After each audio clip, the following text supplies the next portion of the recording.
Question number 2 है right conjugate of the following.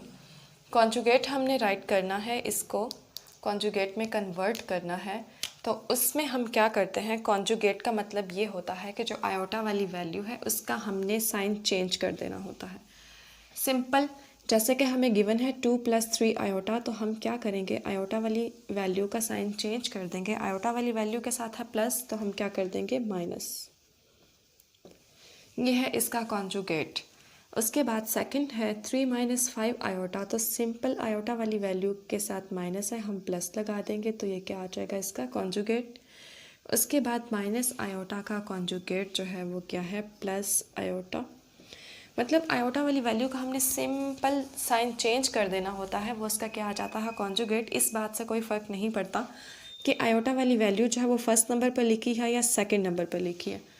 कुछ बच्चे इस तरह याद कर लेते हैं कि जो मिड वाला साइन है हमने वो चेंज कर देना तो ये कॉन्जुगेट होता है, हालांकि जो आयोटा की वैल्यू होती है वो फर्स्ट नंबर पर लिखी होती है। तो ये याद नहीं करना होता कि जो मिड वाला साइन है वही चेंज करना होता है, बल्कि इस तरह से इसको समझना होता है कॉन्सेप्ट के साथ कि आयोटा वाली वैल्यू वो फर्स्ट नंबर पर आए या सेकंड नंबर पर आए, उसका साइन चेंज करना होता है। माइनस हो तो प्लस कर देते हैं और प्लस हो तो माइनस कर देते हैं।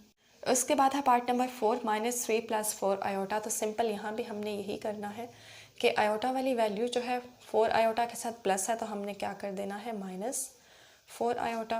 ये इसका कॉन्जुगेट है। फिफ्थ पार्ट में क्या है, -4 - आयोटा, तो -4 प्लस आयोटा कर देंगे। और साइन चेंज हमने जस्ट आयोटा वाली वैल्यू का ही करना है, दूसरी वैल्यू का नहीं करना। सेम यहाँ पर, अब यहाँ पर जो पॉइंट है जो मैंने वहाँ पर बताया है माइनस आयोटा के साथ, कि हमने आयोटा की वैल्यू का ही साइन चेंज करना है, वो फर्स्ट नंबर पर हो या सेकंड नंबर पर हो। अब जो बच्चा याद कर लेता है कि मिड वाली वैल्यू का साइन चेंज करना है, जो मिड में दिया होगा वो चेंज कर देना है, तो फिर ये कॉन्सेप्ट यहाँ पर रॉन्ग हो जाता है। तो आयोटा फर्स्ट नंबर पर आ गया, इसका मतलब है अब इसका कॉन्जुगेट बनेगा माइनस आयोटा -3। जहाँ पर भी आयोटा की वैल्यू आएगी, अगर प्लस साइन होगा तो माइनस कर देना है और माइनस होगा तो प्लस कर देना है। यहाँ पर क्वेश्चन नंबर 2 का सॉल्यूशन कंप्लीट हो गया।